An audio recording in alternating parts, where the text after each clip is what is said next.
A verdade é que todo mundo quer ficar rico. Você que está assistindo o vídeo quer ficar rico. O seu vizinho, que reclama, aliás, que as pessoas têm muito dinheiro, quer ficar rico. Os seus amigos, todos querem ficar ricos. E só para vocês terem uma ideia, nos primeiros 5 dias do ano, 35 mil pessoas pesquisaram no Google How to Get Rich. Só no Brasil, a pesquisa Como Ficar Rico teve 27 mil buscas. Então eu fiquei pensando, por que será que alguém consegue ficar milionário? Por que será que eu consegui chegar a algum patamar financeiro? O que será que eu poderia agregar na vida dessas pessoas que estão pesquisando como ficar rico? Porque, afinal de contas, estão falando sobre isso pra caramba esses dias, né? Inclusive pegando um monte de vídeo meu antigo e vendo se, será que o Thiago falou faz sentido? Será que funciona? Será que não sei o que lá? Enfim, então eu vou falar um pouco sobre esse tema e o que eu acredito que eu possa contribuir com vocês. Eu juntei algumas opiniões minhas e algumas opiniões dos outros para chegar a essa resposta. Mas antes de mais nada, dê o like no vídeo. Kaique, faz tempo que você não dá essa ordem para as pessoas. Faça isso, por favor. Eu quero ficar rico, dá o like! E se você quer ajudar o Kaique a ficar rico, dê o like no vídeo. E se você não deu like no vídeo, a culpa é só sua. E aí eu te pergunto, por que as pessoas sonham em serem milionárias? Parece óbvio, né? Aliás, que ridículo isso, né? Uma pergunta meio ridícula, é óbvio, né? As pessoas, por que será que elas sonham? Bom, se você pesquisar na internet, você vai encontrar uma série de motivos para você ficar milionário ou rico. Mas tudo se resume a duas coisas. Primeiro é status. Tá? Status e ego é um jogo de soma zero. Você vai atrair pessoas que vão querer ganhar para si em prol de perdas para você. Essa aqui é a primeira coisa. Segunda coisa é a liberdade. Eu tenho basicamente 3 tipos de liberdade. Você tem a liberdade financeira, que é, por exemplo, levar a sua namorada em um restaurante caro sem culpa. Você tem a liberdade geográfica, que é você poder almoçar como sushi, sei lá, alguma coisa assim, onde você quiser. Liberdade para dizer não, né? Isso aqui é uma das mais raras que existem, porque é muito mais difícil você falar não do que otorrinolaringologista. Gostou dessa, Kaique? O ponto é, não tem problema você sonhar em ficar milionário. Não tem problema você cortar custo hoje para ter mais no futuro. Não tem problema você estudar e investir pensando no longo prazo. O grande problema é que muitas pessoas acreditam que existe uma forma mágica que vai resolver todos os seus problemas em um piscar de olhos. E o pior, os estudos mostram que quem acredita nesses atalhos é mais burro, ok? E existem diversos estudos que provam que os cérebros de pessoas menos inteligentes são recompensados por perseguir atalhos de curto prazo. Por exemplo, o teste do marshmallow. Uma criança ela era levada por um psicólogo para uma salinha e ela era sentada numa cadeira diante de uma mesa, parecido com aqui, por exemplo. E aí, em cima da mesa era colocado um marshmallow. Colocar o marshmallow aqui. Depois, ele dizia para a criança que ele ia sair da sala, ia deixá-la sozinha com o doce. E se ela não comesse o doce, ela ganharia mais um quando o psicólogo voltasse. Se comesse, não teria o segundo doce. Qual foi o resultado? Aquelas que agiram com autocontrole durante o teste tiveram maior autoestima no futuro, melhor desempenho na escola, no trabalho e ganharam mais dinheiro durante a vida. Então vale ressaltar que não é porque você tem 30 anos e você não alcançou o seu primeiro milhão que você está fadado ao fracasso. Tem um cara chamado Thomas Corley que fez muitos conteúdos interessantes sobre hábitos milionários, né, o primeiro milhão, etc. E ele calculou a média mundial de idade que os milionários ficaram milionários. E esse foi o resultado. 1% ficou milionário até os 40 anos. Só 1% de toda a população que ficou milionária antes dos 40. Então imagina, milionários são poucos. Desses poucos, só 1% dos poucos ficaram milionários antes dos 40. Vai ser o seu caso, hein, Kaique? Vai ser o meu caso. Mas aí também é milionário em dólar. Em dólar, é verdade, tem isso também. 3% entre 40 e 45 anos. 16% entre 46 e 50 anos. 28% entre 51 e 55. 31%, ou seja, a maioria, entre 56 e 60. E 21% acima de 60 anos. Então, mais de 50% dos milionários não eram milionários até fazer 56 anos de idade. E você aí, com seus 20 anos, achando que você não tem chance. Calma lá. Olha o caso da evolução do patrimônio do Warren Buffett. Ele demorou 16 anos para chegar no primeiro milhão. Ele demorou mais de 16 anos para chegar aos 67 milhões. Ele demorou mais 16 anos para chegar na casa dos bilhões. Então eu tenho agora 2 notícias, uma boa e uma ruim. Tá? Vai ser importante aqui para o vídeo. A má notícia é que você pode fazer tudo certo, sacrificar vários confortos presentes na sua vida e sem nenhuma garantia você pode demorar muito tempo para ficar rico financeiramente. Ou pode nem acontecer. A boa notícia é que por mais que não exista nenhuma garantia, se você está dormindo tarde e acordando cedo, uma hora é possível que a sorte ela bata na sua porta. Hoje no Brasil, 259 mil pessoas deram a sorte e são milionários. Os 10 países com mais milionários são Estados Unidos em primeiro com 18 milhões de milionários, China com 4,4 milhões de milionários, Japão com 3 milhões de milionários, Inglaterra com 2,4 milhões, Alemanha com 2,1 milhões de milionários, a França com 2 milhões, Itália com 1,4, Canadá com 1,3 milhões, Austrália com 1,1 milhão e a Espanha com 979 mil. E um pequeno disclaimer, é claro que várias dessas pessoas realmente deram sorte e elas se tornaram herdeiras. Mas olha esse dado da Forbes, que interessante. Em 2002, 52% dos bilionários globais da Forbes enriqueceram por esforço próprio. Em 2011, 69% dos bilionários globais da Forbes enriqueceram com esforço próprio. Em 2021, dos 493 novos membros da lista, 84% enriqueceram por esforço próprio. E por conta disso, eu resolvi perguntar para algumas pessoas o porquê elas acharam que eu me tornei milionário. Então, eu vou separar aqui as dicas que eu tenho para te dar e que fazem sentido na minha cabeça, fazem sentido em todos os estudos que eu fiz e fazem sentido em todas as pessoas que eu conheço que são milionárias e que são bilionárias. E eu conheço bastante gente assim, tanto no Brasil quanto fora do Brasil. E depois eu te compartilhar alguns temas interessantes que eu saí perguntando aqui pelo escritório, perguntei para amigos, perguntei para empreendedores, porque eles acham que eu consegui atingir esse resultado e eu vou compartilhar com vocês alguns desses aprendizados aqui que eu tive.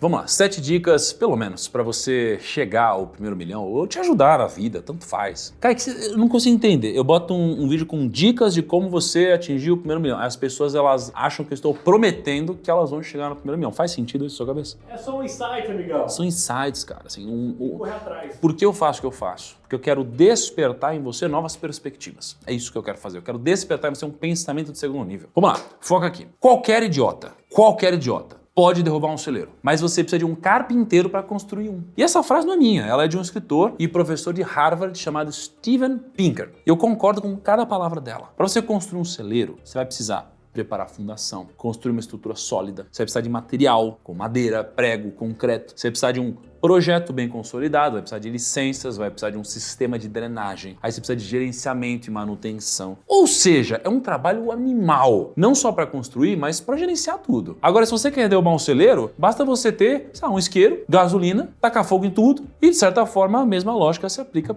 com dinheiro. Torradinho é muito fácil. Qualquer idiota pode gastar R$1 milhão, mas nem todos têm a capacidade para fazer R$1 milhão. E dito isso, eu separei aqui, tá? 7 dicas, um pouquinho mais do que isso, e que não só vão te ajudar, como me ajudaram a chegar no meu resultado e que talvez você já conheça, já tenham visto publicamente. Primeiro de tudo, efeito suco de laranja. Você precisa entender o efeito suco de laranja. Quando você vai no mercado comprar suco de laranja, sempre tem aquela opção de suco concentrado. Para você preparar o suco, você dilui o suco concentrado com água e talvez você até coloque um adoçante, né? E pronto. Tá legal, já dá para tomar. Mas o que acontece se você tomar até metade do suco e depois preencher com mais água? E depois tomar de novo até metade do suco e preencher com mais água? E aí você repete esse processo várias e várias vezes. A cada diluição, o sabor e a intensidade do suco de laranja, eles vão sendo gradualmente reduzidos. E com o nosso dinheiro funciona da mesma forma. Em 1994, R$1 milhão eram R$1 milhão. Em 95, R$1 milhão eram 1.361.000. Em 96, 1.563. Em 97, 1.658. Em 2000, 1.900.000. Em 2005, 2.800.000. 2010, 3.600.000. 2015, 5 milhões. Em 2020, 6.234.000. Para ter o mesmo poder de compra de 1 milhão em 94, você teria que ter hoje mais ou menos 7.757.000. Nossa! Loucura, né? Muito dinheiro. Por isso que no passado é, nossa, eu sou milionário. Hoje, milionário, bicho. Então, o que teria acontecido se você tivesse investido 1 milhão no Tesouro Selic em 94? Em 94, R$1 milhão era 1 milhão, como eu falei. 1 milhão no Tesouro Selic em 95 era 1.500.000. Em 96, 2.150.000. Em 97, 2.600.000. Em 2000, 5.200.000. Em 2005, 12 milhões. Em 2010, 22 milhões. Em 2015, 36 milhões. Em 2020, 55 milhões. E em 2023, 69.350.000 reais. 1 milhão é uma marca que todos buscam. inflação. Mas projetar sem considerar a inflação é um erro. Ou seja, a primeira lição aqui para você se tornar milionário ou crescer financeiramente é entender que o dinheiro perde valor no tempo. Então você tem que parar de comprar besteira, coisa que dá prejuízo. E é o que todo mundo te recomenda aí. Ah, seja feliz, gasta no que você quiser. Não segue esses conselhos, não. A maioria das pessoas desses conselhos são fracassadas. Pega e compra o que vai crescer, compra ativo. Compra o que vai fazer o seu dinheiro se valorizar. Porque dinheiro perde valor. O governo imprime dinheiro toda hora, o mundo imprime dinheiro. Você tem cada vez mais dinheiro para a mesma quantidade de bens. Invista em valor.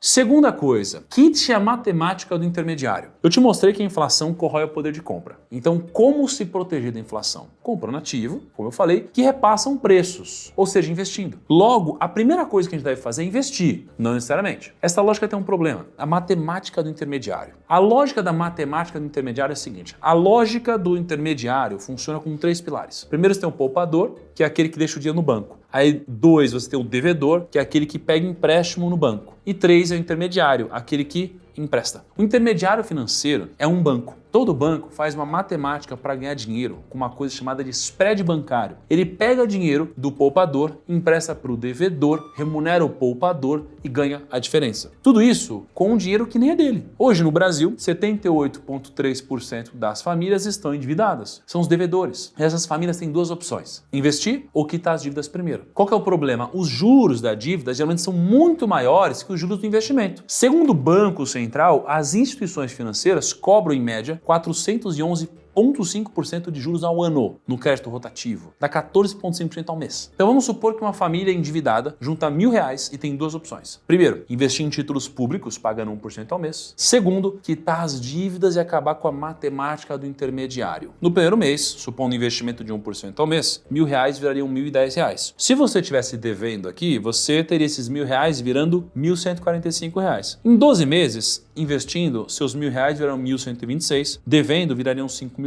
Em 36 meses, em 3 anos, seus R$1.000 investidos virariam R$1.430,77, numa dívida virariam R$130.000. Em 60 meses, os seus R$1.000 investindo teriam virado R$1.816 e na dívida você teria tido esses R$1.000 se tornando um passivo de R$3.375.430. Ou seja, os juros que você vai conseguir investindo raramente vão superar os juros das suas dívidas. Então acabe com a matemática do intermediário. O terceiro ponto é que você deve romper o tripé padrão da vida. Existe um tripé na lógica da vida que eu acredito muito, né? Você tem o dinheiro, o tempo e a saúde. Quando a gente é novo, a gente tem saúde e tempo, mas a gente não tem dinheiro. Quando a gente está no meio da vida, a gente tem dinheiro e saúde, mas a gente não tem tempo. E no final, a gente tem tempo e dinheiro, mas não tem saúde. A sua luta, ela deve ser para quebrar esse ciclo. Mas se ele se aplica à maioria das pessoas que você vai conhecer ao longo da vida e que você já conheceu, o que você faz? Você inverte a ordem. Quando você for novo, você vai trabalhar mais que todo mundo. Não é a hora da farra igual todo mundo te diz. Ah não, agora tem que curtir, tem que ir beber todas, tem que pegar geral. Não é a hora de fazer isso. Não é. A lógica dos juros compostos na vida funciona de uma forma perfeita e incrível. Se R$10 hoje, daqui a 30 anos, valem R$300. Logo, 10 horas trabalhadas hoje, daqui a 30 anos, valem 300 horas trabalhadas. Essa pequena vantagem de ter começado antes e não ter seguido os conselhos mundanos do tipo deixa a vida te levar ou aproveita e curta, vai te render os melhores frutos, pode acreditar em mim. Quarto ponto, inverta a ordem. Um estudo da Universidade de Colômbia examinou os hábitos alimentares de quase 1.200 adultos em 8 países diferentes e mostrou que a maioria dos adultos come aproximadamente 92% da comida que é colocada nos seus pratos. Ou seja, o ser humano não foi feito para economizar, a gente foi feito para gastar. No momento que cai o salário na conta, a maioria das pessoas vai gastar o máximo que der. O que eu proponho é que você inverta essa ordem. Ao invés de deixar para investir o que sobra depois de gastar, você deve gastar o que sobra depois de investir. É uma coisa muito simples, mas muda completamente o seu jogo. Quinto, tenha um bom retorno sobre a sorte que você recebe. Todo mundo que ficou rico por resultado de uma dessas coisas. Mérito próprio ou sorte, tá? Muitos consideram como Deus, muitas vezes. Eu não acredito nessa lógica de que Deus te enriquece. Deus, ele te dá todas as oportunidades. Aí você pode abraçá-las. Acontece que a história, ela é sempre contada pelos vencedores. Os vencedores, eles odeiam dizer que eles tiveram sorte, mas muitas vezes eles tiveram. O Bill Gates, por exemplo, teria criado a Microsoft se a família e os professores não tivessem incentivado ele. Steve Jobs teria criado o iPhone se ele tivesse nascido na Zâmbia? Não sei. Será que Warren Buffett teria construído o patrimônio dele com ações se ele tivesse nascido na época de Pedro Álvares Cabral? O ponto é, a maioria deles tiveram uma grande parcela de mérito próprio, mas todos também tiveram uma parcela de sorte. Então, como ter mais sorte? Simples. Com convexidade. A sorte premia posições convexas. As situações convexas são situações que você pode ganhar mais que perder. Só isso. Exemplos. Amostra grátis no shopping. Não te custa nada e você pode descobrir um dos produtos mais saborosos da sua vida. Ou não gostar do sabor. Primeiro encontro. Você vai perder no máximo 3 horas. Você pode ganhar uma esposa, marido e filhos. Ou você pode ter tido 3 horas agradáveis. Investir. O próprio investimento em ações é algo convexo. Você pode multiplicar seu capital por 10 mil vezes ou perder 100%. Então, se você eliminar o risco da ruína, de perder o 100% através da diversificação, você vai estar muito mais convexo do que antes. E assim em todas as áreas da nossa vida. Investimento ou não. Só que ser sortudo nunca vai ser o suficiente. A gente só consegue o melhor da sorte quando a gente permanece em posições convexas. Se a gente não tiver em uma boa posição para aproveitar da sorte ao máximo, a gente sempre vai deixar dinheiro na mesa. Então pensa que, assim como Bill Gates nasceu onde nasceu, outras pessoas também nasceram da mesma forma, tiveram as mesmas oportunidades que ele e não chegaram no resultado dele. Por quê? Porque ele teve o maior